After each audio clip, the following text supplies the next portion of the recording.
क्या होगा अगर आप किसी दिन नींद से उठे और अपने आप को कहीं और ही पाया, किसी अनजान जगह, और वहाँ आप कुछ ऐसा देखते हैं जो आपने पहले कभी नहीं देखा हो। मानो जैसे आप समय में 100 साल आगे चले गए हों, या फिर आपसे आकर कोई कहे कि वह इंसान आप ही हैं, लेकिन आज से 40 साल बाद के, लाइक योर फ्यूचर सेल्फ। ऐसे एक्सपीरियंस स्केरी, एक्साइटिंग दोनों ही होते हैं, और इस तरह के इंसिडेंट्स को आज भी साइंटिस्ट पूरी तरह खारिज नहीं करते हैं, क्योंकि वह इस बात को लेके पूरी तरह श्योर नहीं है कि टाइम ट्रेवल करना पॉसिबल है या नहीं।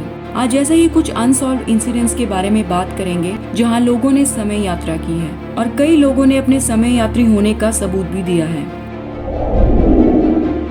जुलाई 1954 में एक स्मार्टली ड्रेस्ड आदमी टोक्यो जापान के एयरपोर्ट पे अराइव हुआ। बाकी सब पैसेंजर्स की तरह वह भी कस्टम की तरफ जा रहा था, लेकिन इसके बाद जो हुआ उस इंसिडेंट ने सबको चौंका दिया। कस्टम ऑफिसर्स द्वारा सवाल पूछे जाने पर उसने बताया कि वह टोरेट से जापान में अपनी बिजनेस मीटिंग के लिए आया है, लेकिन कस्टम ऑफिसर्स ने टोरेट का नाम कभी नहीं सुना था, तो उन्होंने उसे पासपोर्ट दिखाने के लिए कहा। जब ऑफिसर्स ने पासपोर्ट चेक किया तो पाया वह आदमी सच बोल रहा है और पासपोर्ट पे लगी स्टैम्प भी रियल है। कस्टम्स वालों ने उसे मैप दिखाकर पूछा कि टोरेट कहाँ है, तो उसने स्पेन के पास पॉइंट किया। ऑफिसर्स को कुछ समझ नहीं आया कि ऐसा कैसे हो सकता है, क्योंकि टोरेट नाम की कोई कंट्री या सिटी एग्जिस्ट ही नहीं करती। उन्होंने फर्दर इन्वेस्टिगेशन के लिए उस आदमी को होटल में ठहराना सही समझा। अगली सुबह जब उस आदमी का होटल रूम चेक किया गया तो वहाँ कोई भी नहीं था, ना ही उसका लगेज, ना ही पासपोर्ट, और रूम देख के ऐसा लग रहा था जैसे कुछ भी यूज नहीं किया गया, जबकि रूम पर सिक्योरिटी गार्ड्स तैनात किए हुए थे जिन्होंने उसे बाहर जाते हुए भी नहीं देखा। ये बात आज तक राज बनी हुई है कि वह आदमी कौन था। क्या वह टाइम ग्लिच की वजह से पैरेलल यूनिवर्स में आ गया था? क्या होटल रूम में जाने के बाद वह वापस अपने यूनिवर्स में चला गया था? 12th सेंचुरी वुलपिट इंग्लैंड के गांव में एक आदमी खेतों में काम कर रहा था जब उसने दो बच्चे भाई बहन को देखा। वह वहां अचानक से अपीयर हो गए थे। दोनों बच्चों के कपड़े बहुत ही अजीब थे और उनका स्किन का कलर ग्रीन था। ऐसे बच्चे उसने कभी नहीं देखे थे। उसे लगा शायद ये कोई अनाथ बच्चे हो सकते हैं, लेकिन उनके कपड़े और स्किन कलर को देख के उसे कुछ समझ नहीं आ रहा था। उसने इन बच्चों से बात करने की कोशिश की, लेकिन वह कुछ और ही लैंग्वेज में बात कर रहे थे जिसे वह समझ नहीं पा रहा था। फिर वह बच्चों को अपने टाउन ले गया, जहाँ सर रिचर्ड डी काल्ने, जो कि एक नाइट थे, उन्होंने बच्चों को घर में रखा और खाना खाने को दिया। लेकिन वह बच्चे नॉर्मल खाना खाने की बजाय रॉ बीन्स खाने लग गए। लेकिन समय बीतता गया और समय के साथ उस बच्चे में से एक बच्चा, वह लड़का, बीमारी और मानसिक तौर से परेशानी के चलते चल बसा। वहीं जब उसकी बहन को धीरे धीरे बाकी लोगों की तरह रहना और बोलना सिखाया गया, तब उसने बताया कि वह ऐसी जगह से आई है जहाँ सूरज इतना ब्राइट नहीं होता, वहाँ ट्यूलाइट यानी ज्यादा देर तक अंधेरा जैसा ही रहता है। उस लड़की ने बताया कि वह सेंट मार्टिन लैंड में एक अंडरग्राउंड घर में रहते थे।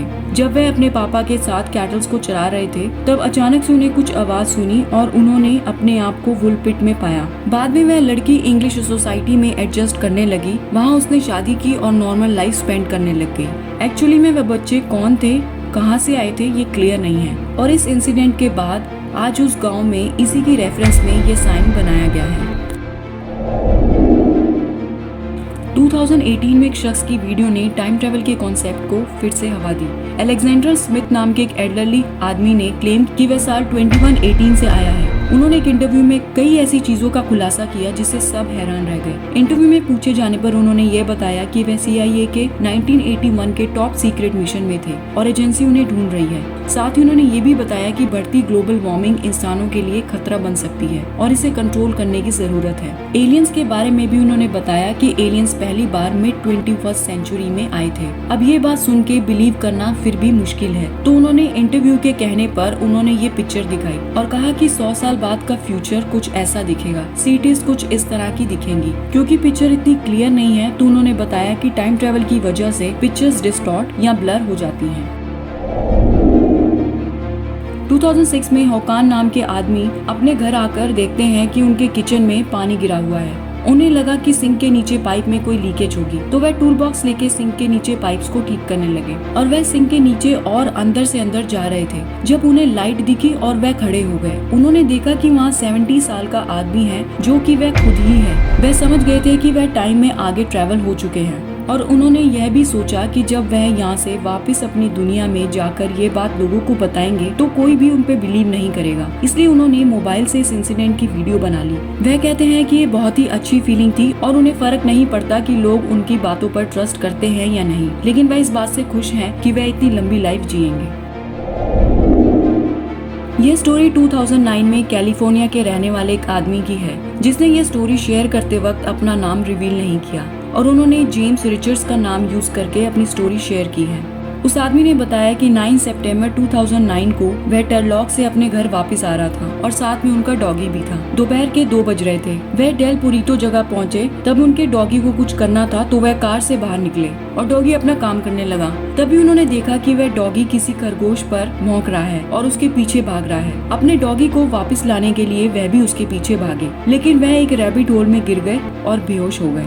जब उनकी आंख खुली तो उन्होंने देखा कि वह किसी रूम में है और वहाँ कुछ मशीन्स हैं और दरवाजे के पास वहाँ एक आदमी खड़ा है। जेम्स ने उस आदमी से पूछा कि वह कहाँ है और वह कौन है। उस आदमी ने जेम्स से कहा कि मैंने तुम्हें पैरेलल अर्थ से ट्रांसपोर्ट किया है। उसने कहा कि उसने हमारे अर्थ डायमेंशन में ट्रैवल किया है और बताया कि वह नॉर्मली आउटसाइडर्स को पोर्टल में नहीं लाता, लेकिन क्योंकि जेम्स बेहोश था और उसे हेल्प की जरूरत थी इसलिए वह उसे ले आया। ये बात सुन के वह चौंक गया और उसे पैरेलल यूनिवर्स के बारे में और जानने लगा। तब उन्होंने काफी देर बातचीत की और बातों बातों में म्यूजिक की बात शुरू हो गई। जब उस आदमी ने द बीटल्स बैंड के बारे में बात करना स्टार्ट किया तो जेम्स हैरान रह गया, क्योंकि हमारे वर्ल्ड में द बीटल्स कब के स्प्लिट हो चुके थे और जॉन और जॉर्ज भी अब जिंदा नहीं थे।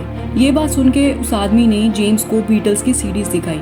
तब जेम्स ने नोटिस किया कि इन सीडीज में से कुछ सीडीज उसने इससे पहले कभी नहीं देखी और उसने मौका देखकर एक सीडी अपने पास छुपा ली और फिर से वह दोनों उस रूम में चले गए जहां मशीन रखी हुई थी और उसने उस आदमी को उसका ख्याल रखने के लिए थैंक्स कहा और वह पोर्टल से वापस हमारे इस वर्ल्ड में आ गया। जेम्स ने ये सीडी प्रूफ के तौर पर इंटरनेट पे शेयर की है और वेबसाइट thebeatlesneverbrokeUp.com पर इस स्टोरी के बारे में अपनी डिटेल्स शेयर की है। इस इंसिडेंट से पूरी दुनिया में हलचल मच गई थी। जेम्स का कहना है कि वह अपना असली नाम नहीं बताएगा, क्योंकि अगर पैरेलल यूनिवर्स वाले उस आदमी को पता चल गया तो ये उसके लिए खतरा बन सकता है। टाइम ट्रेवल की कई ऐसी स्टोरीज और इंसिडेंट आज से कई सालों से सुनने और देखने में आई हैं और कुछ इंसिडेंट्स ऐसे हैं जिन्हें समझना और सॉल्व करना इम्पॉसिबल है। साइंटिस्ट भी इस तरह के इंसिडेंट्स देखकर टाइम ट्रेवल के कॉन्सेप्ट को एनालिसिस करने की कोशिश कर रहे हैं। आपके टाइम ट्रेवल के बारे में क्या थॉट्स हैं? क्या आपको लगता है कि टाइम ट्रेवल पॉसिबल है या ये सब हॉक स्टोरीज हैं? कमेंट्स में अपने थॉट्स जरूर शेयर करिए। ऐसे अमेजिंग फैक्ट्स के लिए चैनल को सब्सक्राइब जरूर कर लें। तब तक के लिए signing off and thanks for watching.